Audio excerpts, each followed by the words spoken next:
سورہ حج کی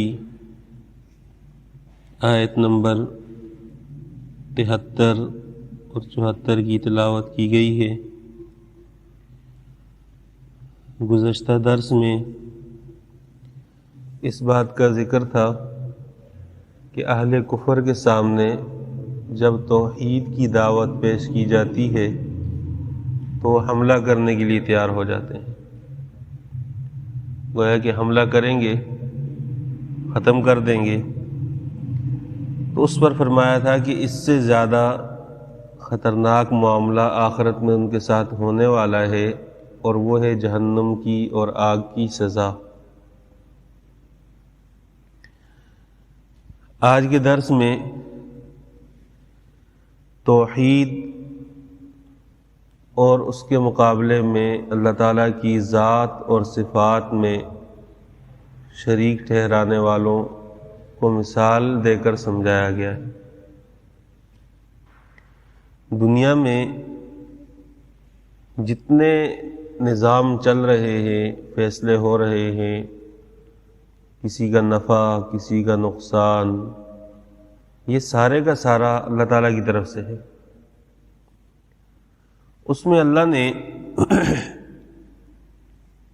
ما فوق الاسباب کسی کو اختیار نہیں دیا۔ ما فوق الاسباب کا مطلب یہ ہے کہ ایک تو سبب کے درجے میں ہے، کوئی بندہ کہے اس نے مجھے لات ماری ہے، میں گر گیا، اس نے مجھے ڈنڈا مارا ہے، مجھے نقصان پہنچا۔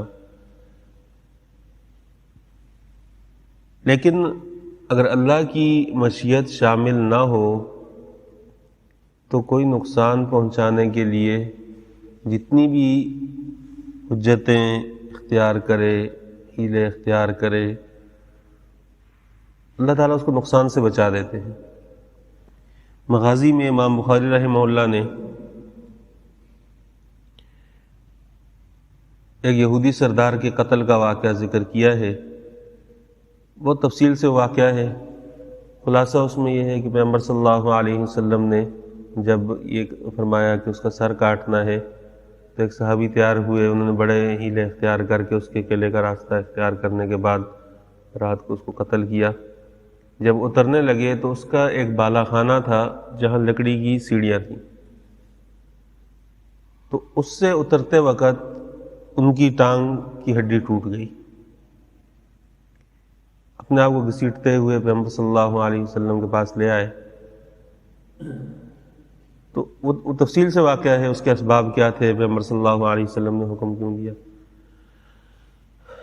جب وہاں آئے تو کہتے پیغمبر صلی اللہ علیہ وسلم نے یوں ہاتھ پھیرا تو میری وہ جو ٹوٹی ہوئی ہڈی تھی مجھے لگتا نہیں تھا کہ کبھی ٹوٹی ہے، وہ بالکل ٹھیک ہو گئی۔ تو اب دنیا کی نظر میں ایک نقصان والا معاملہ تھا، اللہ نے اس کو دنیا کے سامنے ہی سیدھا کر دیا۔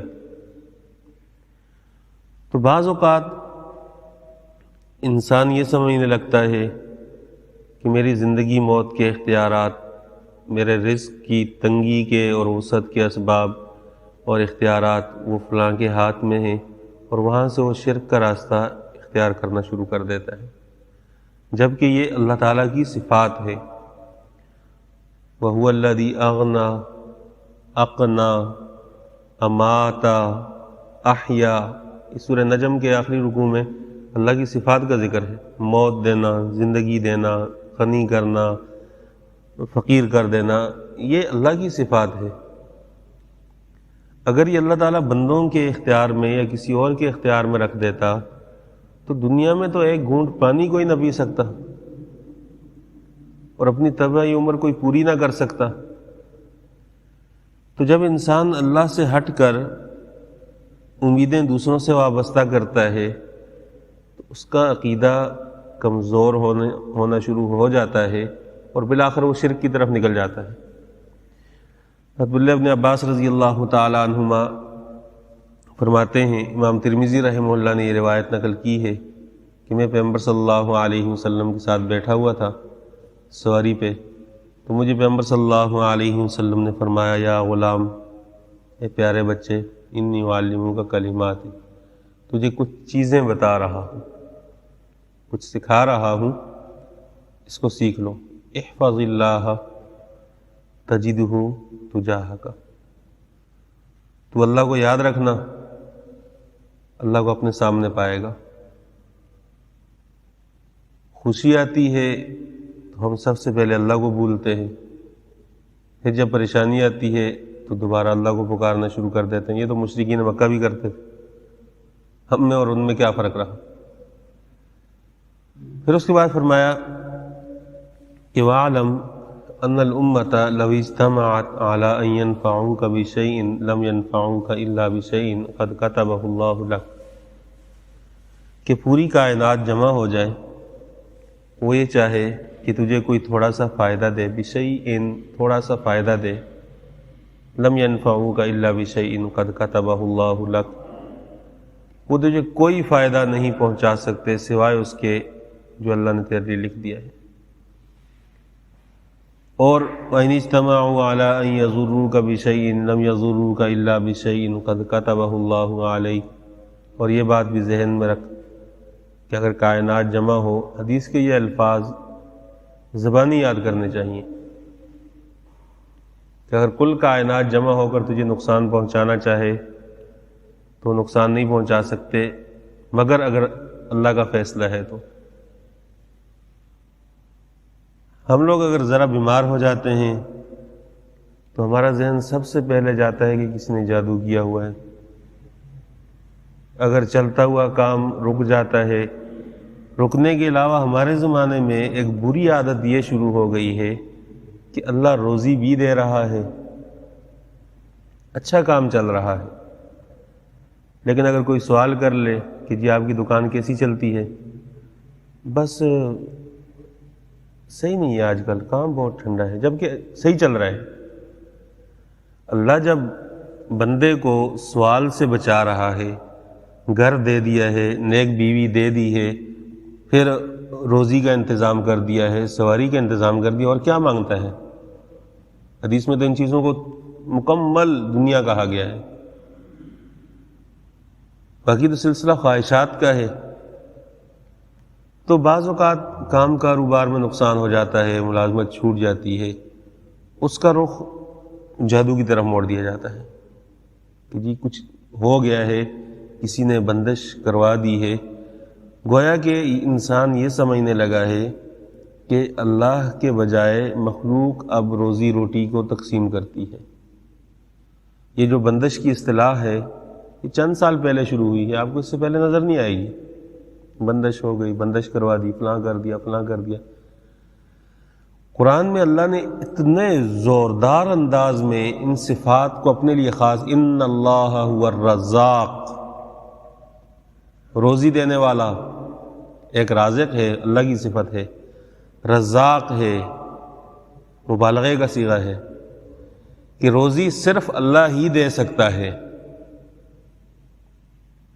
اللہ نے یہ نظام اپنے ہاتھ میں رکھا ہے، اس کو لوگوں کی طرف منسوب کرنا۔ پھر اولاد کا معاملہ، اس میں مشورے دیے جاتے ہیں کہ جی فلاں مزار پہ چلے جاؤ، وہ شاہ عقیق ہے، وہاں چلے جاؤ، وہاں جا کے کلا بازیاں کھاؤ، اور جو چیز فطرت کے خلاف ہے، شریعت میں وہ ثابت نہیں ہے، اس کو عبادت سمجھ کر کیسے اختیار کیا جاتا ہے کہ وہاں چلے جاؤ، وہاں یہ کرو، اور فلاں جگہ یہ کرو تو اس مزار سے اولاد مل جاتی ہے۔ ایسا بالکل نہیں ہو سکتا۔ اللہ نے اولاد کا اختیار اپنے پاس رکھا، للہ ملک السماوات والارض یخلق ما یشاء یہب لمن یشاء اناثا ویہب لمن یشاء الذکور ویزوجہم ذکرانا واناثا ویجعل من یشاء عقیما۔ قرآن کے واضح الفاظ ہیں، اولاد دینا، بیٹیاں دینا، بیٹے دینا، کسی کو دونوں ملا کر دینا، یہ اللہ کا حکم ہے، اللہ کا فیصلہ ہے۔ فلاں جگہ چلے جائیں تو وہاں سے اولاد ملے گی۔ قرآن نے اس آیت میں مثال دے کر سمجھایا ہے کہ جہاں جا کر یہ مانگ رہا ہے وہاں لوگ مٹھائیاں رکھتے ہیں، مکھی آ کر بیٹھتی ہے، وہ اس کو مکھی کو اڑا نہیں سکتا۔ دربار کے گلے سے پیسے چوری ہو جاتے ہیں، وہاں سے ان کی حفاظت نہیں ہو سکتی، اور وہ موالی جو وہاں بیٹھ کر چرس پیتے ہیں وہ لوگوں کو اولاد بانٹ رہے ہیں۔ کمال والی بات ہے۔ نماز ان کی نہیں، روزہ ان کا نہیں، چرس وہ پیتے ہیں، نشہ وہ کرتے ہیں، شریعت کے مطابق ان کا کوئی مزاج ہی نہیں ہے، جس کا ظاہر شریعت کے مطابق نہ ہو اس کا دینی دعویٰ باطل ہے۔ کہ اتنے پہنچے ہوئے ہیں، نماز کہاں پڑھتے ہیں؟ مکہ مدینہ میں پڑھتے ہیں، کمال والی بات ہے۔ یعنی صحابہ کا اتنا بڑا مقام کہ وہ لڑائی میں بھی نماز پڑھتے رہے سامنے، وہ مکہ مدینہ پڑھنے کے لیے نہیں گئے۔ آپ جتنی سیرت کی کتابیں ہیں ان کو پڑھیں، جنگ کے دوران نمازیں شروع ہوئیں، صحابہ نے صفیں باندھی، اسی جگہ نماز پڑھی۔ یہ اتنا بڑا بزرگ ہے کہ اس سے اگر کوئی پوچھ لے کہ آپ جی نماز کیوں نہیں پڑھتے، تو یہ بزرگ کا جواب ہم مکہ مدینے میں پڑھتے ہیں۔ تو یہ الحاد نہیں ہے تو اور کیا ہے؟ ان الذین یلحدون فی آیاتنا لا یخفون علینا، کہ ہم سے چھپے ہوئے نہیں ہیں، لیکن ہم نے ایک وقت مقررہ تک ان کو ڈیل دی ہے، تو اس کے بعد ہم ان کی گرفت کریں گے۔ تو اس آیت میں ایک مثال دی گئی ہے اور اعلان ہے یا ایھا الناس سے، یا ایھا الذین آمنوا سے نہیں ہے، ایمان والوں نہیں۔ ایمان والا تو ایسی گھٹیا حرکت کر ہی نہیں سکتا۔ پھر ہمارے زمانے میں ایک غلطی یہ ہوتی ہے کہ بعض لوگ جاتے ہیں قبروں کے سامنے سجدہ کرتے ہیں، وہاں منتیں مانتے ہیں، ان سے مانگتے ہیں۔ اب ہوتا یہ ہے کہ وہ جو قبر میں شخص موجود ہے، ہو سکتا ہے وہ اللہ کا بہت بڑا نیک بندہ ہو سکتا ہے، کوئی شک نہیں ہے اس میں۔ تو ان کی وجہ سے پھر ان کو بھی لوگ غلط الفاظ استعمال کرتے ہیں۔ دونوں راستے قطبین ہیں، ایک اس طرف ہے ایک یوں ہے۔ وہ جو بندہ ہے اگر وہ موحد رہا اور توحید کی حالت میں دنیا سے گیا تو اللہ اس کی مغفرت کرے گا، لیکن اس وقت وہ دعا کا محتاج ہے، اس کے لیے دعا کی جائے، اس کو یہ نہ کہا جائے کہ آپ میرا کام کر دیں۔ ہم زمانہ طالب علمی میں ایک مرتبہ ٹھٹھا چلے گئے، وہاں ایک لمبی سی قبر ہے، اس کے سرہانے باکس بڑے بڑے صندوق رکھے ہوئے ہیں، اس میں لوگوں نے خطوط ڈالے ہوئے ہیں۔ جہالت کی آپ انتہا دیکھیں کہ میت کے نام خط لکھ کر ڈالا ہے، بابا جی نرگس نہیں مان رہی، آپ اس کو راضی کریں۔ بابا جی اب وہ آئے گا اور نرگس کو راضی کرے گا۔ عقل اللہ نے دی ہے، انسان کو علم کے جو ذرائع دیے گئے ہیں اس میں فطرت ہے، سب سے پہلے انسانی فطرت ہے کہ فطرت کی وجہ سے انسان بہت ساری چیزوں کو چھوڑ دیتا ہے۔ چھوٹا بچہ ہو، آپ اس کے منہ میں لاکھ کوشش کریں گے، آپ بریانی ڈالنے کی کوشش، وہ نہیں کھائے گا، فطرت ہے۔ اور انسان کی بھی، جانور کی بھی ہے۔ بکری کے سامنے آپ انتہائی اعلیٰ قسم کا مٹن بنائیں اور بنا کر رکھ دیں، اس سے کہیں کھائے، نہیں کھائے گی، وہ فطرت ہے اس کی، یہ میری خوراک نہیں ہے۔ پھر حواس دی اللہ نے، آنکھ ہے، کان ہے، زبان کا ذائقہ ہے، قوت بطش ہے، یہ سننے کی قوت ہے، دیکھنے کی قوت ہے، چکھنے کی ہے، سونگنے کی ہے، ان کے ذریعے انسان علم حاصل کرتا ہے۔ پھر اللہ نے عقل دی ہے جس کی ایک بہت بڑی حد ہے، وہ عقل خود یہ فیصلہ کرتی ہے کہ یہ جو قبر میں میت ہے یہ میرا پیغام کیسے پہنچائے گی۔ جو خود دعا کی محتاج ہے اور جس کے لیے دعا کی ضرورت ہے، تو وہ میرا پیغام کیسے پہنچائے گی۔ عبداللہ ابن عمر رضی اللہ تعالیٰ عنہما ایک مرتبہ سفر کی حالت میں تھے، سواری سے اترے، 2 رکعت پڑھی اور اس کی قبر کے پاس سے گزرے، اور اس کے بعد فرمایا کہ یہ جو صاحب قبر ہے اس کو اگر موقع مل جائے کہ 2 رکعت پڑھ لوں تو یہ کبھی بھی اس موقع کو ضائع نہیں کرے گا۔ میں نے اپنی زندگی کو غنیمت سمجھ کر یہ 2 رکعت پڑھی، تو وہ تو محتاج ہے، اس کو تو ضرورت ہے اس وقت، اور یہ اس سے اپنے مسائل حل کروا رہا ہے۔ جبکہ مسائل حل کرنے والی ذات نحن اقرب الیہ من حبل الورید، جو شرک سے بھی زیادہ قریب ہے، وہ ذات ہے کہ اس کو بندہ پکارے، امن یجیب المضطر اذا دعاہ ویکشف السوء، وہ کون سی وہ ذات ہے پریشان حال بندہ جب اس کو پکارتا ہے تو وہ اس کو جواب دیتی ہے، اس کی پریشانی ختم کر دیتی ہے۔ اِلٰہٌ مع اللہ، کہ اللہ کے ساتھ کوئی اور بھی ایسا ہے؟ یہ قرآن کے کتنے کھلے لفظ ہیں، اس میں کون سا صغرا کبرا ہے، کون سی لمبی بحث ہے جس کو سمجھنے کے لیے بہت بڑی عقل چاہیے۔ تو قرآن نے مثال دی ہے، اب حضرات الفاظ کا ترجمہ دیکھیں، فرمایا یا ایھا الناس، اے لوگو، کل کائنات، ضرب مثل، مثال بیان کی گئی ہے، ایک مثال وہ بیان کی گئی ہے، فاستمعوا لہ، اس کو کان لگا کر سنو۔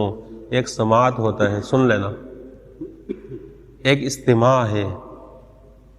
سماع اس کو کہتے ہیں کہ چلتا ہوا ایک بندہ ہے، اس کے کان میں آواز پڑ رہی ہے آ گئی، ٹھیک ہے، اس کو سماعت کہتے ہیں۔ عربی کا ضابطہ یہ ہے کہ جب الفاظ بڑھتے ہیں تو معنی کے اندر قوت پیدا ہوتی ہے، اور استماع اس کو کہتے ہیں کہ خوب توجہ سے بات سنی جائے۔ فرمایا توجہ سے سنو، ان الذین تدعون من دون اللہ، جن کو اللہ کے علاوہ پکارتے ہو، لن یخلقوا ذبابا، ایک مکھی بھی پیدا نہیں کر سکتے، ولو اجتمعوا لہ، اگرچہ ساری کائنات وہ جمع ہو کر ایک مکھی پیدا کرنا چاہے تو مکھی نہیں پیدا کر سکتے۔ بغیر مثل سابق کے کسی چیز کو وجود بخشنا یہ اللہ کا کام ہے، اور کمزور اتنے ہیں، وَإِن يَسْلُبْهُمُ الذُّبَابُ شَيْئًا، اگر مکھی آ کر کوئی چیز ان سے چھین لے، اچک لے، کہ ان کے سامنے مٹھائیوں کے ڈھیر پڑے ہوئے ہیں، مکھی آ گئی، بیٹھ گئی، تو وہ آ کر اگر اس سے چھین لے، لا يَسْتَنْقِذُوهُ مِنْ، وہ اس سے چھڑا نہیں سکتے۔ کیسی مثال ہے کہ جو خود اپنا دفاع نہیں کر سکتا وہ کسی اور کا دفاع کیسے کرے گا؟ جو خود اتنا کمزور ہے، ضعف الطالب والمطلوب، کہ جس کو چاہا جا رہا ہے، جس سے مانگا جا رہا ہے، وہ بھی کمزور ہے، اور جو اس سے مانگ رہا ہے وہ تو بدرجہ والا کمزور ہے ہی ہے۔ کمزور تو دونوں ہیں، لیکن اس بندے کے برے عقیدے کا کیا حال ہوگا کہ جو ایسے سے مانگ رہا ہے کہ جو خود محتاج ہے، کچھ کر نہیں سکتا۔ ما قدر اللہ حق قدری، یہ ایک شکوہ ہے کل کائنات سے۔ ہم کسی کو کہتے ہیں تو مجھے پہچان ہی نہیں سکا، تو مجھے سمجھ ہی نہیں سکا۔ ما قدر اللہ حق قدری، جیسے اللہ کی معرفت کا حق تھا، جیسے اللہ کی پہچان تھی، انسان نے اللہ کو پہچانا ہی نہیں، اس کی قدردانی نہیں کی۔ اگر کر لیتا اور اس کی عظمت کو سوچ لیتا تو وہ ان چیزوں میں کبھی بھی نہ پڑتا۔ ان اللہ لقوی عزیز، اب چونکہ معاملہ عقیدے کا ہے، ان تاکید کے لیے، پھر لقوی لام تاکید کے لیے، پھر جملہ اسمیہ کہ یقینی بات ہے، یقینی بات ہے، یقینی بات ہے کہ غلبہ اور طاقت صرف اللہ کی ہے۔ قوت والا بھی اللہ ہے، غلبے والا بھی اللہ ہے، طاقت والا بھی اللہ ہے۔ اب سوال یہ ہے کہ پھر اللہ تعالیٰ لوگوں کو پکڑتا کیوں نہیں؟ اس لیے کہ حکمت ہے مؤخر کیا جائے، ایک وقت آئے گا اس کے مطابق پھر سزا اور جزا کے فیصلے ہوں گے۔ اللہ تعالیٰ سے دعا ہے قرآنی تعلیمات پر عمل کرنے کی توفیق عطا فرمائے۔ الحمدللہ۔